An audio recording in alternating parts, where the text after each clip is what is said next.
Funding for this program was provided by the Annenberg CPB project. Additional funding provided by the people of Dow, the company that lets you do great things. The 8,000 scientists of the Eastman Kodak Company. The Exxon Education Foundation on behalf of Exxon scientists. And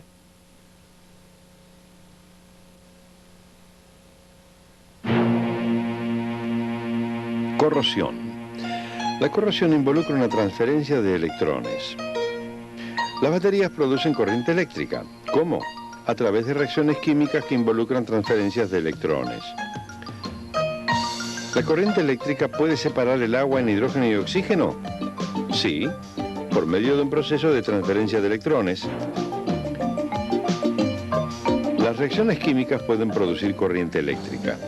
La corriente eléctrica puede producir transformaciones químicas, y esto es posible debido a los pequeños, omnipresentes y por sobre todo activos electrones.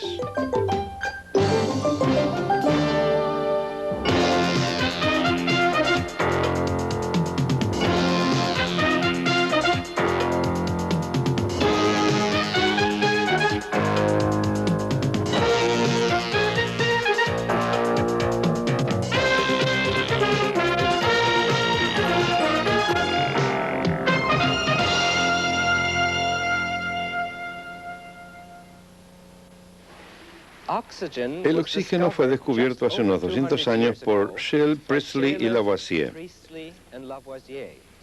Este elemento vital es muy reactivo.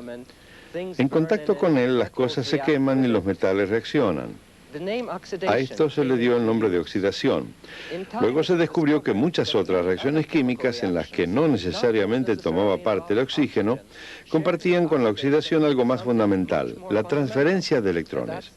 Pero como los viejos nombres persisten, aunque el oxígeno no sea esencial, utilizamos el término oxidación. Por otra parte, el aumento de electrones se denomina reducción. And its opposite, the gain of electrons, is called reduction. Oxidación y reducción. Uno de los efectos más conocidos es la corrosión. Es una serie de reacciones químicas comunes pero complejas. Los átomos del metal ceden sus electrones a otros elementos, generalmente al oxígeno. Se oxidan. El hierro y el acero forman óxido ferroso, herrumbre. El herrumbre estimula la producción de más herrumbre.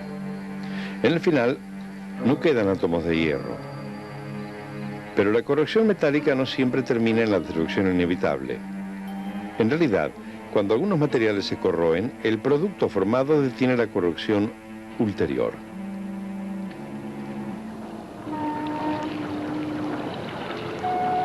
El cobre, presente en el bronce, se corroe hasta formar una capa protectora verdosa que bloquea el paso del oxígeno y la humedad protegiendo el metal.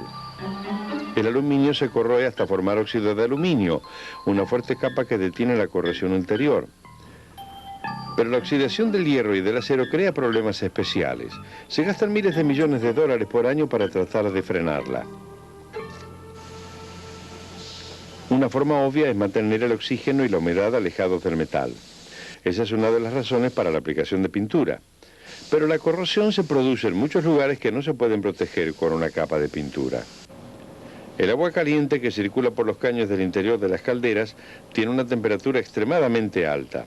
La oxidación hace que el metal comience a picarse y se produzca el estallido del caño. El Dr. Jack Kelly de la compañía Grace estudia las formas de reducir la corrosión en las cañerías de calderas.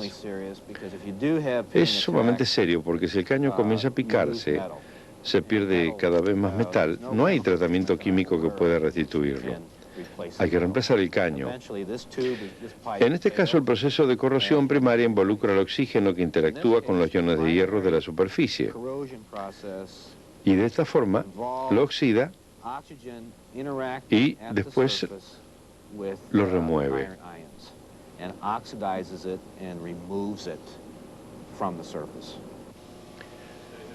Los químicos especializados en este campo utilizan instrumentos sofisticados para analizar los depósitos de corrosión. Primero, un microscopio electrónico localiza un depósito a investigar. Luego, una computadora analiza los elementos que constituyen el depósito. Los registra a través de la tabla periódica. El símbolo de hierro indica la presencia de óxido ferroso o herrumbre. El hierro expuesto solo al oxígeno se corroe con lentitud, pero en presencia de otros elementos, tales como el calcio, la reacción se acelera en forma considerable. Otras condiciones externas pueden acelerar aún más el proceso. El hierro se herrumbra con más rapidez en agua salada que en agua pura, y eso se debe a que el agua salada es un buen conductor de la electricidad. Los electrones se transfieren con más rapidez y la velocidad de la reacción aumenta en forma desmesurada. Se puede aumentar aún más la velocidad de oxidación aumentando temperatura y utilizando un metal más reactivo, por ejemplo el magnesio. Don Showalter. Esa sí que fue una reacción química, ¿verdad? Calenté un trozo de una tira de magnesio. Una verdadera demostración. ¿Pero qué tiene que ver con la transformación de electrones? Bueno, si lo pensamos, el magnesio perdió electrones y el oxígeno del aire ganó electrones y se formó el óxido de magnesio. Y ahí está la conexión.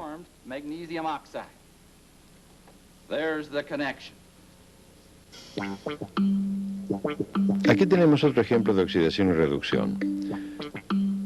Se coloca una tira de zinc en una solución de sulfato de cobre. Se forma un depósito rojizo de cobre sobre el zinc. ¿De dónde surgió? Cada átomo neutro de zinc pierde 2 electrones. Se oxida. Los iones de cobre ganan 2 electrones. Se reducen a átomos neutros de cobre.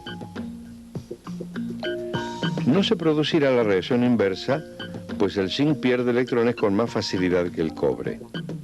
¿Podemos aprovechar esta transformación de electrones para algo útil? Sí, en el acumulador electroquímico. Acumulador no precisamente una frase común, pero estamos rodeados de ellos. Quitémosle las etiquetas y la cubierta, y eso es lo que son las baterías. Las baterías pueden encender el motor del automóvil y también pueden encender la cólera. Sin baterías tendríamos que caminar. Sin baterías en el detector de humo tendríamos que huir de nuestro hogar. Baterías. ¿Dónde podríamos vivir sin ellas en un mundo de oscuridad? Por cierto que no en la luna, pero aunque es difícil llegar allí, más aún quedarse, una batería liviana facilitaría el viaje. Una batería puede prolongar la vida misma a través de un marcapasos. ¿Cómo funcionan los acumuladores electroquímicos? ¿Y cómo podemos hacer para que la reacción cobre-zinc que vimos hace un instante genere un acumulador electroquímico? Don Showalter. Aquí he construido uno para ustedes. Este es un acumulador electroquímico de cobre-zinc. Consiste en un electrodo de cobre en una solución salobre, en este caso de sulfato de cobre. Y luego un electrodo de zinc en una solución salobre de zinc, sulfato de zinc, en este caso. Están conectados por medio de un puente de papel poroso. A veces se utiliza una barrera porosa en el mismo recipiente, en lugar de tener 2 recipientes distintos para separar 2 soluciones y permitir que los iones la atraviesen. También tenemos un circuito externo por el cual a través del cable circulará el producto de esta reacción. Ahora va a producirse una reacción química que generará una corriente eléctrica. Veamos si ocurre. Lo conecto aquí para cerrar el circuito. Observemos el medidor. Hay una corriente eléctrica. Pero debajo de la superficie, en la composición química del acumulador, ¿cómo se produce en realidad la corriente eléctrica? Comencemos por el electrodo de zinc sumergido en la solución de sulfato de zinc. Aquí, en la superficie del electrodo, en este mundo molecular, hay una innumerable cantidad de átomos de zinc. Mientras cada uno de ellos se introduce en la solución, 2 electrones permanecen en el electrodo. Esto es una oxidación. En el electrodo, los electrones no solo se acumulan, sino que se mueven. Hay un constante movimiento de electrones. Comienzan a circular por el cable, atraviesan el voltímetro y llegan al electrodo de cobre dentro de la solución de sulfato de cobre. Aquí los iones positivos del cobre son atraídos hacia el electrodo. Se combinan con los electrones del zinc y forman átomos de cobre. En la barrera entre dos soluciones, los iones positivos del zinc se dirigen hacia el electrodo de cobre y los iones sulfato negativos se dirigen hacia el electrodo de zinc. Este balance de electrones que se mueven a través de la barrera es lo que mantiene la circulación de corriente a través del acumulador electroquímico. ¿Por qué los electrones se dirigen desde el zinc al cobre? Los distintos metales tienen distintas tendencias a ceder electrones. El zinc es el más propenso a ceder electrones que el cobre. Las baterías comerciales utilizan una variedad de electrodos, pero cada tipo utiliza dos metales o compuestos con distintas tendencias a cederlos. Esto es lo que hace que una pila funcione, y cuando la pila funciona se vende.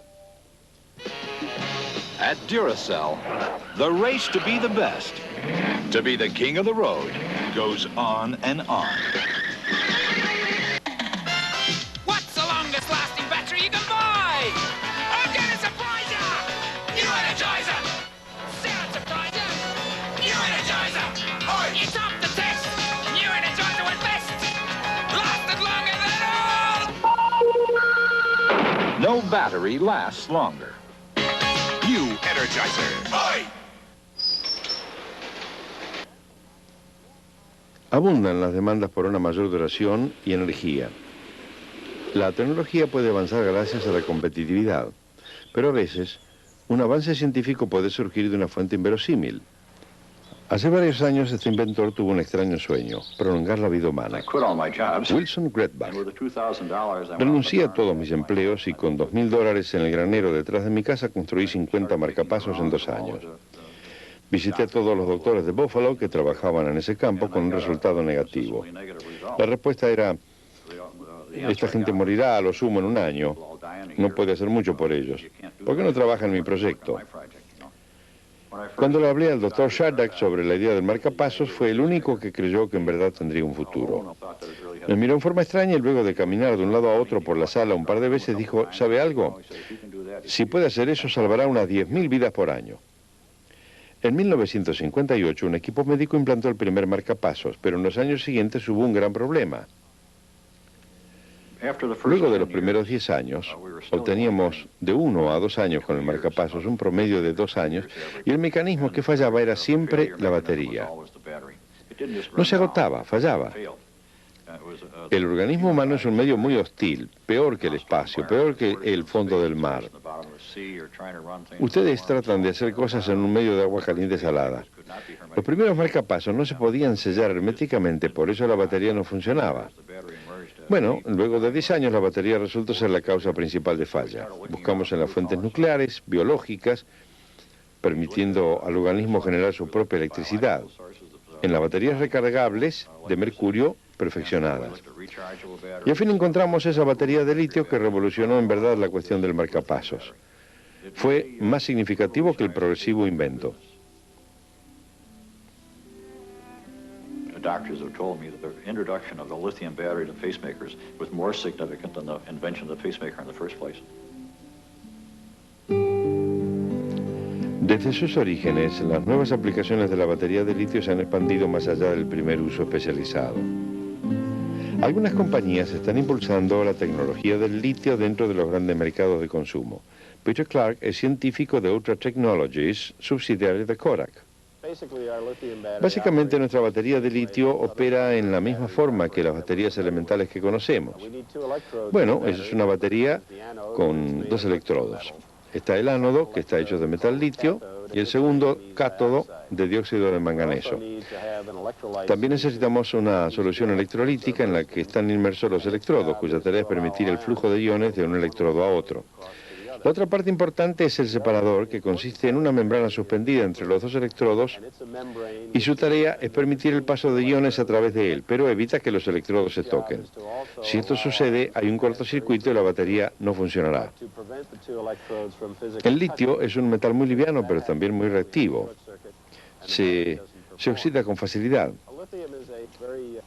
Tiene la capacidad de proveer más actividad electrónica que otros materiales.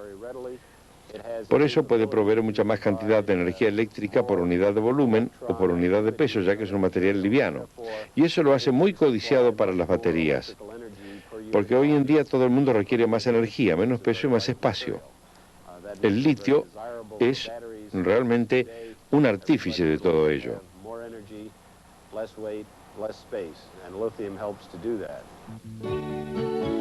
En realidad, las ventajas de las baterías de litio contra las baterías alcalinas o las de sin carbono dependen de la naturaleza altamente reactiva del metal y de su habilidad para transferir electrones.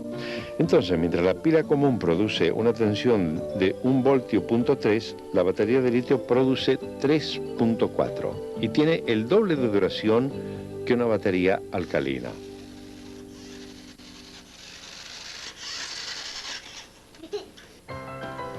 En los caminos utilizamos otro tipo diferente de batería.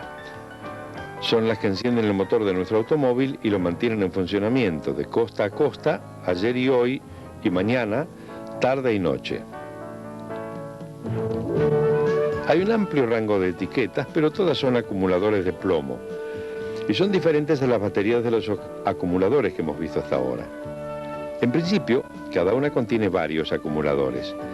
Dentro de ella hay distintos electrodos de plomo y óxido de plomo. Están sumergidos en ácido sulfúrico. En funcionamiento, una reacción produce sulfato de plomo en ambos electrodos. Los átomos en el electrodo de plomo se oxidan y producen una capa blanca de sulfato de plomo. El dióxido de plomo se reduce a sulfato de plomo. Los electrones que se liberan en la oxidación del plomo pueden realizar trabajos tales como encender el burro de arranque de un motor. Se dirigen al dióxido de plomo y lo reducen. El sulfato de plomo comienza a cubrir los electrodos en forma gradual. Para recargar la batería, un alternador empuja los electrones en sentido contrario e invierte la reacción química y se recarga la batería. Entonces, las baterías son dispositivos maravillosos que aprovechan la transferencia de electrones para generar electricidad. Y existe el proceso inverso.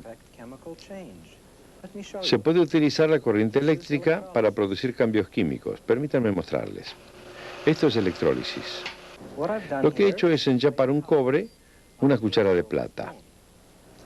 El proceso de electrólisis se utilizó para enchapar otros metales en oro y plata en negocios y fábricas durante un siglo. Hay una gran fuerza motriz en la electrólisis. ¿Qué puede producirle a una sustancia tan estable como el agua? Vamos a separar un poco de agua y veamos qué podemos averiguar. Vertimos un poco de agua en esta cuba de electrólisis. Ya había un poco de agua allí. En la electrólisis una corriente eléctrica pasa a través de dos electrodos. Observamos que se despide un gas en el electrodo negativo. Es gas hidrógeno. Los iones de hidrógeno ganan electrones y forman gas hidrógeno. Por lo tanto, se trata de una reducción, ganancia de electrones. En el electrodo positivo se está despidiendo gas oxígeno. En este proceso se pierden electrones. La pérdida de electrones es una oxidación. Lo que vemos ahora es la descomposición del agua.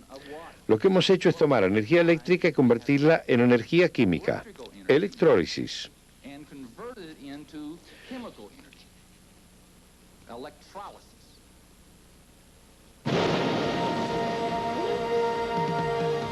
En la industria, la electrólisis se utiliza para obtener aluminio del óxido de aluminio.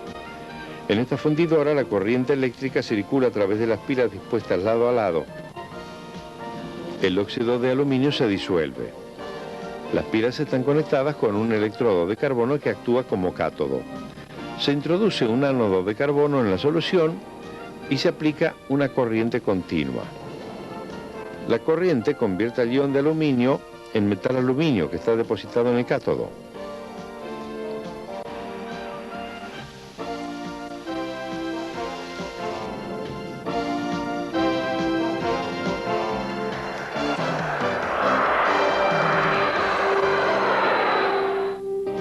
electrólisis no es alquimia, pero es un método casi mágico de galvanizado con oro. El truco consiste en mantener la temperatura adecuada, controlar la corriente y usar soluciones de un alto grado de pureza. Los objetos galvanizados con oro no solo son hermosos, sino inteligentes. Este se utiliza en computadoras, y estas unidades de reflector láser se ajustan a la perfección al sistema de guía de un misil. A la vez de ser decorativos, este blindaje se ajusta a la tobera de escape del motor de un jet y a los misiles termodirigidos. Por sobre todo, la electrónica junta las aplicaciones de alta tecnología con la investigación fundamental. Una aplicación futurista es utilizar los electrodos como sensores para medir la concentración iónica en células vivas. La tensión del electrodo varía al variar la concentración iónica. El doctor Henry Blount. Nos encontramos en una posición envidiable. Muchísimas áreas emocionantes, nuevas de investigación y áreas nuevas de descubrimiento a nuestro alrededor. Los sensores electroquímicos nos permitirán detectar indicios de sustancias a niveles que nunca habíamos soñado. Es emocionante para la medicina, para el control ambiental, para la fabricación, para la tecnología, descubrir indicios de contaminantes y su impacto en una serie de procesos. Una idea más genérica de interés es el área de bioprocesos. Aquí los sensores tienen una gran relevancia. También es interesante el hecho de que los sensores se han miniaturizado a un punto tal que es posible tomar un sensor e introducirlo en una célula viva intacta e investigar sus componentes y sus funciones. Imagínense poder hacer esto. Otra aplicación interesante y una gran promesa tecnológica es el uso de la electroquímica para acoplar la energía lumínica a la energía eléctrica. Esto se hace a través de acumuladores de energía solar en los cuales se absorbe energía lumínica en un sistema químico, se provocan reacciones químicas que generan una transferencia de electrones y esa transferencia de electrones, esa corriente eléctrica, se utiliza para realizar funciones útiles. El Sunracer, un ganador para la General Motors y para el electrón activo. Impulsado por medio de acumuladores de energía solar, convierte la luz en electricidad en forma directa. Cuando está nublado o debe trasladarse cuesta arriba, utiliza baterías auxiliares de plata-zinc. El transporte del futuro y la transferencia de electrones en acción.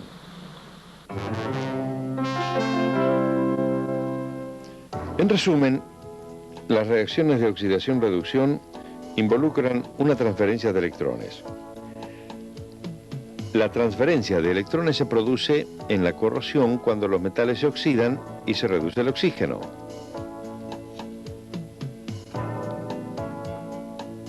La energía de la transferencia de electrones se puede aprovechar, por ejemplo, en baterías de diferentes tipos. La electricidad se produce por reacciones químicas.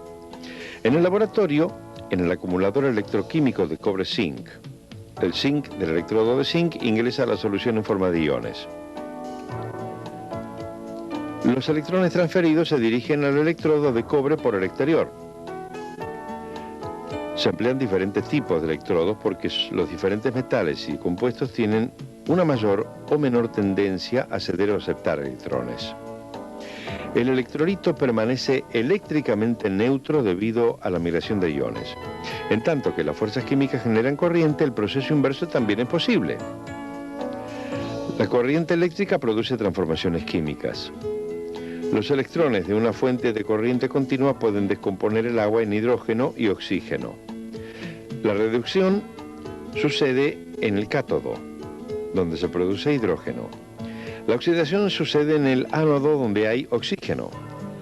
Esto se denomina electrólisis y se utiliza para obtener aluminio del óxido de aluminio y para la galvanoplastia.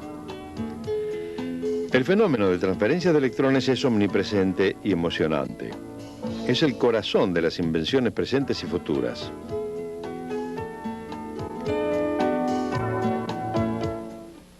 Aquí estoy, con la transferencia de electrones a mi alrededor en estas plantas que están en proceso de fotosíntesis.